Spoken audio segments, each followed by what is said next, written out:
চামড়ার ভিতরে গজ ঢুকানো কতটা যে কষ্টকর ছিল সেটা একমাত্র আমিই ফিল করতে পারি। আমার আঘাত কেউ ফিল করতে পারবে না। আমার অনুভূতিটা কি, আমি যতটা যন্ত্রণা সহ্য করেছি তারা কি সেটা সহ্য করতে পারতেছে? তারা সেটা সহ্য করছে না। আমি এটার বিচার চাই।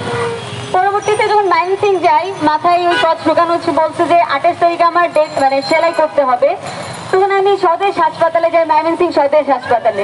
ওইখানে আমাকে বলা হয় যে আপনি আন্দোলনকারী, আপনাকে চিকিৎসা দেওয়া হবে না।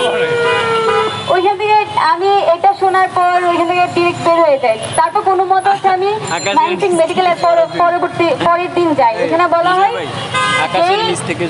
যেই মেডিকেলে যাই, ময়মনসিং সরকারি মেডিকেলে, তখন হচ্ছে যে ডাক্তারের আন্ডারে যাই, উনি আমাকে বলে দিচ্ছিলেন তুমি যে আন্দোলনে আহত হয়েছো সেটা তুমি বলবা না, কারণ পরবর্তীতে আবার ঝামেলা করবে, আমাকে চিকিৎসা আবারও দেওয়া হবে না।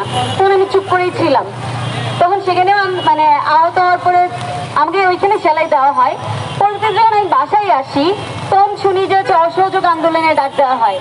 তো আমরা একটা প্ল্যান করি যে হচ্ছে আমরা সেই আন্দোলনে অংশগ্রহণ করব গ্রামে থেকে।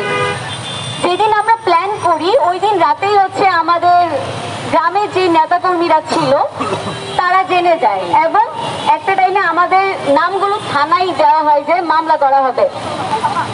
পরবর্তীতে এরপরে কিন্তু আলহামদুলিল্লাহ আমাদের স্বৈরাচারের পতন হয়, কিন্তু আমাদের যে নিজস্ব গল্পগুলো আছে সেগুলো আপনারা শোনার মতো কেমন। এবং আমি যে আহত হলাম আমার ক্যাম্পাসের মোটামুটি কেউই জানে না, এতটুকু বলার ছিল আমার।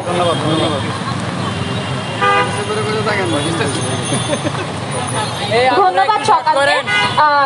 এখন আমাদের মধ্যে উপস্থিত আছেন সুমাইয়া শাইনা আপু। তিনি ইডেন মহিলা কলেজ থেকে এসেছেন এবং ইডেন কলেজের যে বিভৎস ঘটনাগুলো ছিল সেটা আমরা এখনো ভুলে যাইনি। কিভাবে আমাদের বোনেদের ওই 15 তারিখ আটকে রেখে তাদের অত্যাচার করা হয়েছিল, ছাত্রলীগ কর্তৃক তারা যে অত্যাচারিত হয়, তাদের গায়ে যে গরম পানি ঢালা হয় অনেকের গায়ে, সেই ব্যাপারগুলো আমরা আসলে প্রত্যক্ষ করেছি, ওই সময় আমরা শুনেছি। আজকে আপুর মুখ থেকে আমরা একটু শুনবো। আপু,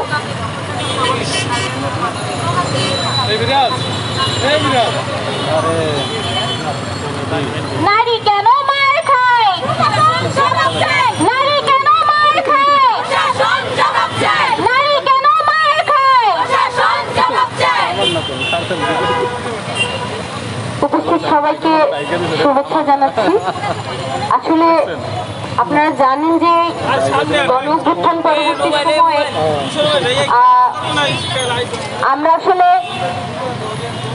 পুনরায় দেখতে পাচ্ছি যে ক্যাম্পাসগুলোতে সন্ত্রাসী কর্মকাণ্ড যারা পরিচালিত করেছিল, এই গণ-অভ্যুত্থানের যারা দোষর, তাদেরকে পুনরায় ক্যাম্পাসে পুনর্বাসনের একটা পায়তারা চলছে।